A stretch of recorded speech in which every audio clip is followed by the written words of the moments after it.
Denuncias de planes conspirativos de una nueva mayoría, pedidos de juicios políticos, amenazas, dimes y diretes. Así se resume lo que está ocurriendo en la Asamblea Nacional y lo que ha venido sonando en las últimas horas. A eso se suman denuncias en el Consejo de Participación Ciudadana y Control Social, que de un día a otro también cambió de presidente y vicepresidente. Ahora son denunciados por presuntamente buscar favorecer la designación de autoridades, o por lo menos favorecer a ciertos sectores en ese aspecto, mientras que desde el gobierno central se dice que se respeta la independencia de las funciones del Estado. Tanto de qué hablar o tanto de lo que analizar, junto a nuestro siguiente invitado, el abogado Mauricio Alarcón, director ejecutivo de la Fundación Ciudadanía y Desarrollo, desde donde se ha advertido y se ha venido también alertando acerca de esta situación. Y empiezo preguntándole al abogado Alarcón cómo mira, en primer lugar, la situación que se vive al momento en la Asamblea Nacional con algunos ingredientes de por medio. Ya vamos a ir desglosando cada uno. Bienvenido, buenos días. Buen día, Néstor, y un saludo a nuestra audiencia de Majestad. Gracias. Sí, es preocupante, como ya lo has dicho tú, el que otra institución del Estado esté envuelta en una situación de crisis. Hablamos del primer poder, del órgano de representación de los ecuatorianos, que entra en una nueva etapa de pugnas políticas, según lo han denunciado algunos sectores, y que las intenciones que están detrás no serían simplemente las de, por llamarlo de alguna forma, poner orden al interior del legislativo a través de sus autoridades, sino llevar a cabo otros procesos derivados del cambio de mano o del control en otras manos del CAL, de la entidad que administra y que controla, por decirlo de alguna manera, la agenda de la legislación ecuatoriana. Ahora bien, dentro de esta dinámica y luego de esa primera apreciación acerca de lo que está ocurriendo, ¿podrá concretarse ya y de manera oficial, a pesar de que ya ha operado así, una nueva mayoría para conformar una comisión multipartidista ad hoc, se ha dicho, en el camino para destituir a la presidenta de la Asamblea? Partamos de lo que es el entorno para llevar a cabo esta acción denunciada. Recordarás tú que cuando se produjo una crisis en el periodo pasado, que terminó con la destitución de José Serrano como presidente de la Asamblea Nacional, había un vacío respecto a cómo proceder, respecto a la forma de tratar y de votar una decisión tan difícil como la de un cambio del presidente de la Asamblea. Y a partir de una moción, recuerdo, del asambleísta Henry Cucalón, se dijo que, como las cosas en derecho se hacen y se deshacen de la misma manera, bastaba una resolución del Pleno para remover a la autoridad. Para que ese vacío nunca más se produzca y para que la interpretación no sea parte de la discusión legislativa, en las reformas que se aprobaron a finales del año 2020, se sustituyó un artículo, el vigente artículo 18, en el que se habla de la cesación de funciones de las autoridades de la Asamblea Nacional. Entiéndase, presidente, vicepresidente, vocales del CAL. Establece claramente las razones por las cuales pueden cesar en sus funciones y establece un procedimiento de destitución. Creo que el punto de partida, Néstor, es ver que la remoción causa que la origina y que en este caso bien podría ser, como se dice, la destitución, que es la cuarta causa, y que esta destitución, porque obviamente si se muere una autoridad o si renuncia, cesa en funciones, la destitución requiere el procedimiento que se describe en dicho artículo y que dice que con la mayoría absoluta del Pleno de la Asamblea Nacional, es decir, más de 70 votos, solo en caso de incumplimiento de funciones y luego de un proceso sustanciado por una comisión pluripartidista ad hoc de 5 miembros, que es designada por el Pleno de la Asamblea Nacional, sí, con el voto de su mayoría absoluta, se puede destituir, remover a una de las autoridades que forma parte del CAL. Así es que en este caso hay que prestar atención a que ya hay un procedimiento formal que requiere apenas el voto de la mayoría absoluta de los miembros de la Asamblea. Solamente para tenerlo claro, ¿cuántos votos se necesitan? Más de 70. Ok, perfecto. Estamos hablando acá que no es mayoría simple, que es la mitad más uno, por así decirlo, de los asambleístas presentes, claro, o que dan quórum a una sesión, o la mayoría absoluta, que ya hemos visto, la mayoría calificada, perdón, que es aquella que tiene más de 91 votos y que la hemos visto en acción hace muy poco, con la censura y destitución de la superintendenta de compañía. Vuelvo a lo que yo le decía hace un instante, con lo que ocurrió alrededor del juicio político contra la superintendenta de bancos, Ruda Regui, y considerando que semanas atrás muchos no tenían en el radar una posible censura y que se consigan los votos, ¿considera usted, abogado, que ya se puede hablar de una nueva mayoría que está operando y que va a seguir operando en la Asamblea Nacional, con lo que pudieran cambiar muchísimo las cosas?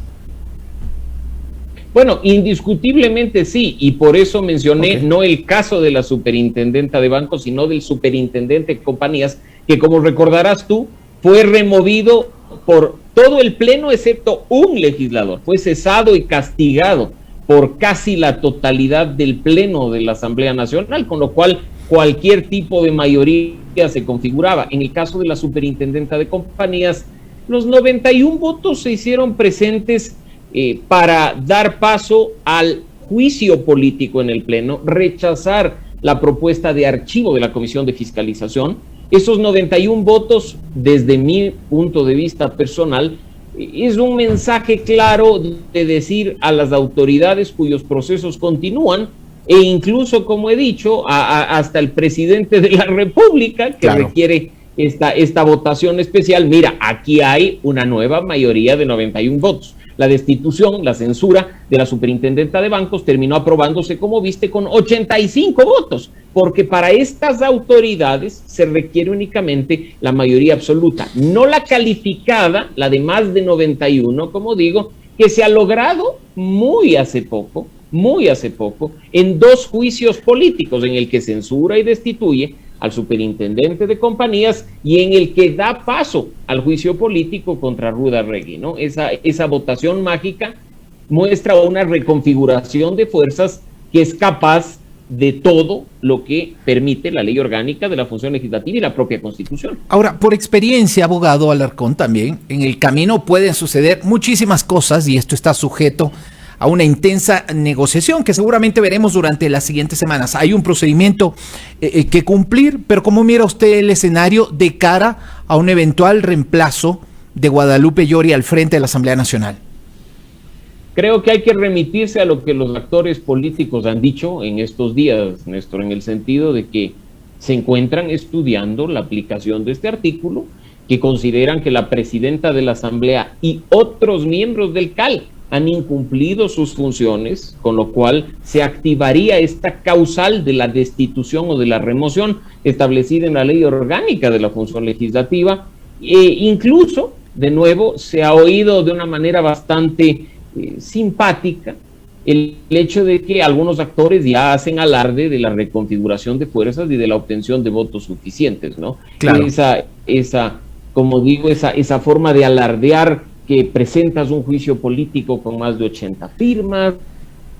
o que, viste, logré 91 para abrir el pleno al juicio político de la superintendenta de bancos, es una forma de mandar mensajes bastante claros para quienes están pendientes del día a día legislativo respecto a que ahora ya no hay que sufrir porque 69 votos y no se aprobó, sino que aquí estamos con fuerzas reconfiguradas, dispuestas a jugar a la política en el órgano de representación por excelencia. ¿Qué sensación le deja la posición de Guadalupe Llori, especialmente lo que mencionó antier a través de su cuenta de Twitter, el haber hablado de una supuesta intención de desestabilizar la Asamblea Nacional, y cito textual lo que ella mencionó, porque desde su punto de vista existen oscuros intereses. ¿Hay algo de cierto en lo que dice Guadalupe Llori? Es algo propio de nuestra política. Recordamos también lo que han dicho anteriores presidentes del legislativo cuando son cuestionados, o desde su punto de vista se trata de un distractor, de un elemento que lo que busca es ganar tiempo. No creo que sea, insisto, un elemento distractor o una clara victimización de la presidenta de la Asamblea, tanto propia como a través de terceros. Sí, los actores políticos que conforman la mayoría actual en la Asamblea Nacional lo han dicho con claridad. Se han pronunciado a través de medios de comunicación, a través de ruedas de prensa, diciendo, miren, estamos evaluando proceder de esta forma. Esas declaraciones han sido recogidas durante los últimos días y creo que los mensajes son claros, no necesitamos interpretarlos de ninguna manera, menos aún cuando, como he dicho, ya la norma es clara en cuanto a cómo proceder, en cuanto a cuántos votos se necesitan, y pues eso incluso se dijo, estaba ya prácticamente lista la propuesta de cambio de orden del día, de cuestiones de discusión, de detalles técnicos de la resolución que podría ser aprobada en el Pleno de la Asamblea Nacional, y pues habrá que ver qué ocurre en las sesiones que están pendientes en estos días, porque para cambiar el orden del día, para conformar la comisión, como he dicho, se requiere una votación que ya sin duda alguna está alcanzada. 7:36 de la mañana, nuestro invitado aquí en El Mundo a las 6 a través de Majestad Radio, el abogado Mauricio Alarcón, director ejecutivo de la Fundación Ciudadanía y Desarrollo. Hay un tema que también, más allá de cualquier opinión o punto de vista abogado, tiene que ver con el seguimiento que desarrolla su organización, la Fundación Ciudadanía y Desarrollo, de la actividad legislativa. Hasta aquí, ¿qué balance le deja la gestión de Guadalupe Llori en cuanto tiene que ver al tratamiento de normativas al interior del legislativo?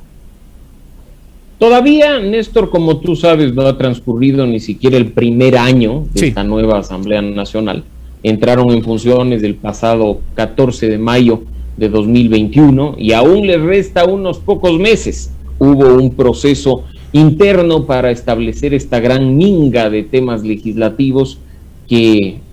considerando que ya son 9 meses de aquello, simplemente está en deuda y va a ser muy difícil que en los 3 meses restantes se cumplan los objetivos planteados para el año 1. Ahora bien, no es un asunto exclusivo de Guadalupe Llori, pues si volteamos para atrás veremos que en los periodos legislativos anteriores la historia fue similar, cuando se plantearon agendas legislativas muy ambiciosas, cuando además se quería prácticamente cambiar el país en cuestión de pocos meses a partir de la discusión y aprobación de leyes, para darse cuenta que el legislativo tiene otros trabajos y que incluso son los propios legisladores los que torpedean sesiones con la discusión de resoluciones tan maravillosas y sin efecto jurídico alguno, como conminarle al expresidente Lenín Moreno para que regrese al Ecuador, que ya sabemos que eso ni siquiera ha pasado, ¿no? Entonces, ahí tú ves el tema del trabajo legislativo, de los resultados, que más allá de las cifras, sí tienen una deuda pendiente, reconocida por la propia presidenta Llori, quien en este esfuerzo de salvarse o de, como ella dice, dejar en evidencia los intentos de desestabilización, ha dicho, no, tranquilos, reconozco que hay algunos temas pendientes, que hay algunas sesiones suspendidas y pues las retomaremos de inmediato para poder hacer todo lo que... Entonces, a las pruebas debemos remitirnos a las declaraciones de la propia presidenta de la Asamblea Nacional para darnos cuenta que hay mucha tela que cortar en cuanto a la responsabilidad del órgano legislativo frente al trabajo que la Constitución le ordena. La última pregunta, y quizá para ilustrarnos un poco. Tengo entendido, y estuve revisando algunos noticieros la noche de ayer, y tengo entendido que para las siguientes horas hay 3 convocatorias. Esto le digo en el afán de que nos ilustre. ¿Qué podría suceder en las siguientes horas en la Asamblea Nacional dentro de ese camino para eventualmente destituir a su presidenta? Bueno, lo has mencionado con claridad, Néstor. Estamos hablando que hoy, jueves 24, no solo hay trabajo de comisiones al interior de la Asamblea Nacional, sino que formalmente está convocada para las 11 de la mañana la continuación de una sesión, con lo cual el orden del día no puede ser modificado. A las 7 de la noche, la continuación de otra sesión, cuyo orden del día tampoco puede ser modificado, pero para las 2 de la tarde hay una convocatoria a una nueva sesión de la Asamblea Nacional que tiene 7 puntos en el orden del día. Imagínate que la sesión está prevista para durar 2 horas a propósito de las 3 sesiones que están juntas, y los 7 puntos, mira el nivel de desesperación, los 7 puntos, sacando el himno nacional, son los informes para primer debate de 6 leyes. Debate de informes de primera de 6 normas que se discuten al interior de la Asamblea Nacional. Yo creo que por mucho que uno intente sacar la cara y decir que está haciendo bien las cosas, es irresponsable pensar que en un tiempo tan acotado se puede despachar de una manera tan diligente esta cantidad de cuerpos normativos. Eso es parte de poner los pies sobre la tierra y pues actuar de la mejor manera. En esta sesión, a propósito además de lo que decías, cabe la posibilidad de que se plantee un cambio en el orden del día para poder introducir la discusión de este tema y pues la aprobación de una resolución que conforme esta comisión pluripartidista que investigue y que probablemente termine en una reestructuración de fuerzas en el caso. Está clarísimo que en las siguientes horas habrá intensas negociaciones y es lamentable también que nuevamente tengamos que asistir ante una asamblea motivo de cuestionamientos, entrampada y sobre todo, digo yo, en momentos de una situación tan difícil en el Ecuador y en el mundo, que cueste tan caro, que nos cueste tan caro, tan inflada a los ecuatorianos. Abogado, muchísimas gracias por ilustrarnos con claridad absoluta respecto a lo que está ocurriendo en la Asamblea Nacional. Muchas gracias por la invitación, Néstor, siempre un gusto y como bien lo has dicho, atentos porque en esa sesión convocada para las 2 de la tarde todo puede pasar respecto de estas denuncias de desestabilización en el CAL de la Asamblea. El abogado Mauricio Alarcón, director ejecutivo de la Fundación Ciudadanía y Desarrollo. 7 de la mañana, 42 minutos.